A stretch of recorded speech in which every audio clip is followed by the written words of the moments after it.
शोधून एखादाच असा सापडेल की ज्याला हे खारं वांग आवडत नाही. सगळ्यांनाच आवडणारं हे खारं वांग कमालीचं भारी लागतं, चमचमीत लागतं, भाकरी सोबत तर अफलातून लागतं.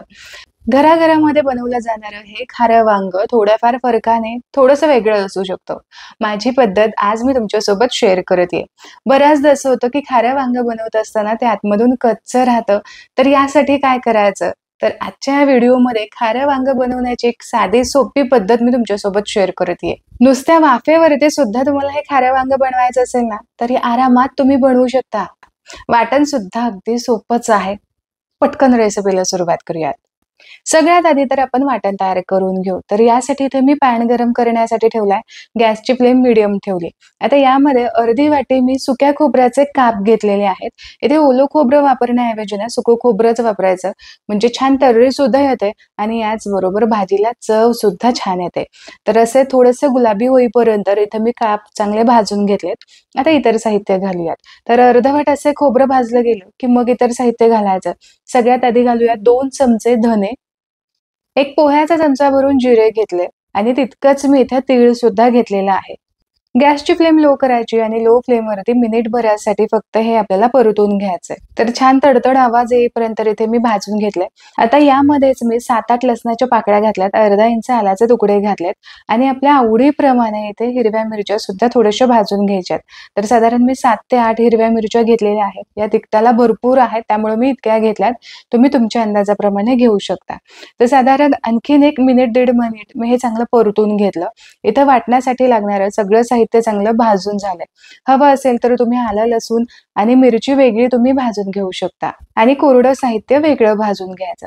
आता इथं मी वांगी घेतलेली आहेत. ही 300 ग्रॅम वांगी आहेत. तर वांगी घेत असताना ती छान हिरव्या देठाची असायला हवी आणि वरून जो रंग आहे तो सुद्धा अगदी चकचकीत आणि फ्रेश असायला हवा. हाताला ही वांगी चांगली कडक लागायला हवीत. अशी फ्रेश वांगी घ्यायची. सगळ्या वांग्याची साईज एकसारखी असायला हवी. म्हणजे एकसारखी वांगी असतील तर सगळ्या वांग्यांना शिजायला एकसारखाच वेळ लागेल.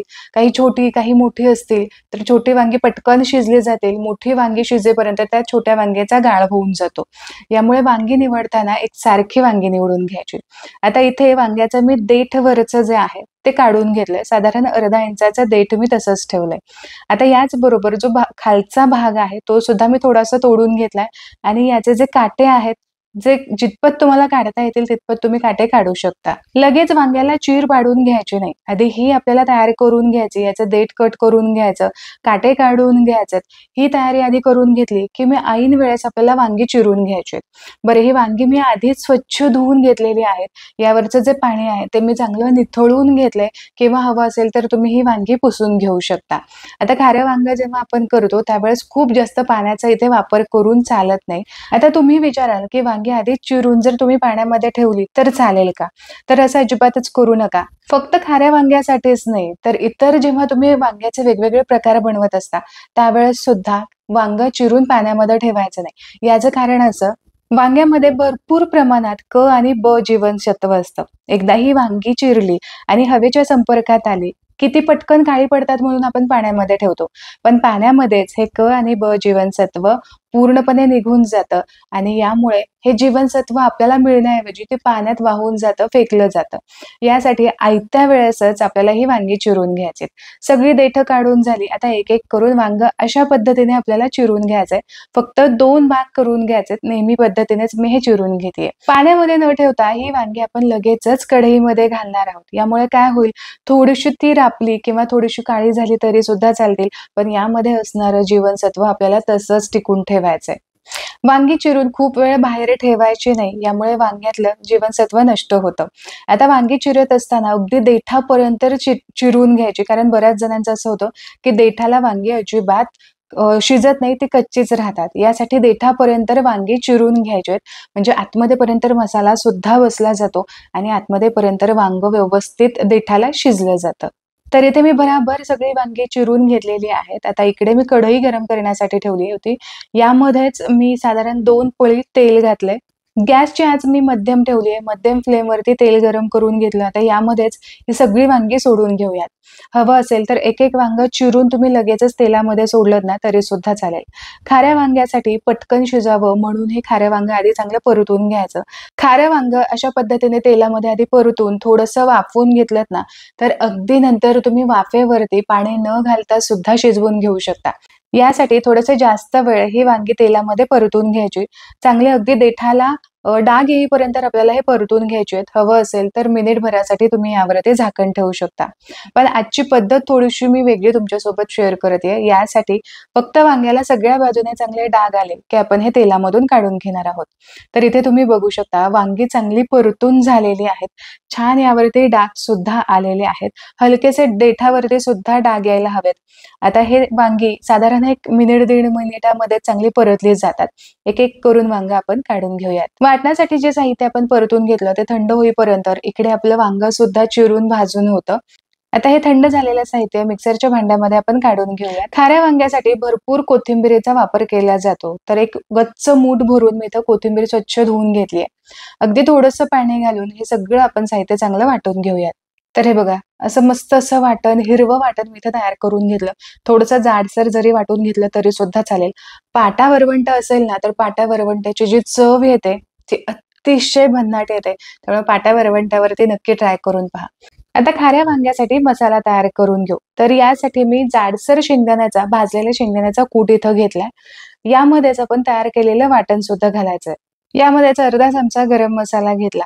पाव चमचा भरून हळद घालायची आणि हवं असेल तर थोडीशी हिंग घाला. मी हिंग घालायची विसरलीये. आणि यामध्ये चवीपुरतं मीठ सुद्धा घालायचं. आपल्याकडे वांगं वातूळ समजलं जातं यासाठी बरेच जण गुळाचा एक खडा भाजीमध्ये घालतात. पण यामुळे भाजीची चव थोडीशी चेंज होते. पण याऐवजी तुम्ही हिंग किंवा आलं लसूण आणि जर कांदा वापरलात ना, तर मग अगदीच गूळ घालायची सुद्धा गरज पडत नाही. यामुळे वातूळपणा थोडासा शमला जातो. पण जर तुम्हाला गूळ किंवा चिंच थोडीशी वापरायची असेल तर तुम्ही नक्कीच वापरू शकता. घातलेलं सगळं साहित्य हातानेच एकजीव मी मिक्स करून घेतलं. परतून घेतलेली वांगी बऱ्यापैकी थंड झाली आहेत. यामध्ये मसाला भरून घेऊ. तर साधारण चमचा मसाला यामध्ये भरायचा. खूप सुद्धा मसाला यामध्ये भरू नका. कारण आपल्याला बराचसा मसाला शिल्लक ठेवायचा, तो आपल्याला परतून सुद्धा घ्यायचा आहे. आता वांगी अगदीच बेचव लागायला नको, आतमध्ये पर्यंत फ्लेवर मुरायला हवा, यासाठी थोडा मसाला यामध्ये भरून घ्यायचा. किंवा अगदी तुम्ही नाही मसाला भरून घेतलात ना तरी सुद्धा चालेल. अगदीच घाई असेल तर पटकन मसाला परतून घ्यायचा आणि यामध्ये परतून घेतलेली ही वांगी घालायची. तर असा थोडा मसाला सगळ्या वांग्यांमध्ये मी भरून घेतलेला आहे. सगळी वांगी भरून झाली आहेत आणि याचबरोबर मसाला सुद्धा इथं बराचसा शिल्लक आहे. आता कढईमध्ये आधीचंच तेल शिल्लक होतं, ते तेल गरम करून मी घेतलं. यामध्ये वाटण परतून घेऊ. आता वाटण परतत असताना गॅसची फ्लेम लो ठेवायची, म्हणजे शेंगदाणे खाली करपत नाहीत किंवा हे वाटण असं कढईला चिकटून बसत नाही. आता इथे बघा साधारण मिनिटभरासाठी मी हे वाटण चांगलं परतून घेतलं. आता यामध्ये लगेचच ही वांगी घालायची. साधारण अर्धा मिनिटांसाठी या खालच्या मसाल्यासोबत चांगली परतून घ्यायची. मसाला सुद्धा परतून झालाय, वांगी सुद्धा आपण आधीच परतून घेतलेली होती, यामुळे खूप वेळ आता परतायची गरज नाही. वांगी परतून झाली. आता यामध्ये पाणी घालायचंय.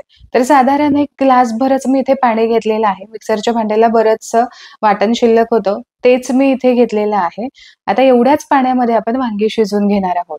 जर तुम्हाला अशीच पाणी न घालता वांगी शिजवून घ्यायची असतील, तर यावरती कढईवरती झाकण ठेवायचं आणि झाकणामध्ये भरपूर पाणी ठेवून ही वांगी चांगली आपल्याला वाफेवरती शिजवून घ्यायची आहेत. पण वाफेवरती वांगी शिजवली की काळपट खूप रंग येतो आणि याचबरोबर वांगी शिजायला खूप वेळ सुद्धा लागतो. तर यासाठी खूप नाही, अगदी 1 ग्लासभर पाणी पुरेसं होतं. तर पाणी घालून व्यवस्थित मी मिक्स करून घेतलं. यावरती झाकण ठेवायचं. गॅसची फ्लेम संपूर्ण लो करायची आणि लो फ्लेमवरतीच आपल्याला वांगी चांगले शिजवून घ्यायचे. तर ही वांगी शिजण्यासाठी साधारण एक 10 ते 15 मिनिट तरी लागतात. तर इथे बरोबर 10 मिनिट झालेले आहेत. यावरचं झाकण काढून घेतलं. आता वांगी शिजली आहेत की नाही हे चेक करून घेऊ. तर यासाठी काय करायचं, एखादा चाकू घेऊन देठामध्ये रोवून पाहायचा. देठामध्ये जर वांगी शिजली तर ही वांगी व्यवस्थित शिजली आहेत असं समजून घ्यायचं. तर इथं प्रत्येक देठामध्ये व्यवस्थित चाकू लगेच शिरला जातोय. मऊसूत अशी ही वांगी शिजलेली आहेत. पण मला यामध्ये थोडासा रस्सा जास्त वाटतोय. यासाठी फक्त 1 मिनिटभरासाठी हाय फ्लेमवरती मी हे असंच ठेवणार आहे. पण तुम्हाला जर आवडत असेल तर तुम्ही हा असाच रस्सा सुद्धा ठेवू शकता. तर हे बघा अगदी बघताच खावंसं वाटणारं चमचमीत असं मसाला वांग तयार झालेलं आहे. ग्रेव्ही जशी मला हवी आहे अगदी तशीच परफेक्ट झाली आहे. पण तुम्हाला हवं असेल तर थोडी पातळ सुद्धा तुम्ही ठेवू शकता. गरमागरम भाकरीसोबत गरमागरम खारं वांगं चवीला खूप भन्नाट लागतं. एकदा नक्की ट्राय करून पहा. आशा करते आजचा हा व्हिडिओ तुम्हाला आवडला असेल. आजची थोडीफार दिलेली माहिती तुम्हाला पटली असेल. व्हिडिओ जर आवडला असेल तर व्हिडिओला लाईक जरूर करा. तुमच्या मित्रपरिवारामध्ये शेअर करायला अजिबात विसरू नका. पुन्हा भेटूया अशाच एका मस्त रेसिपीसोबत. तोपर्यंत स्वस्त राहा आणि मस्त मस्त खात राहा.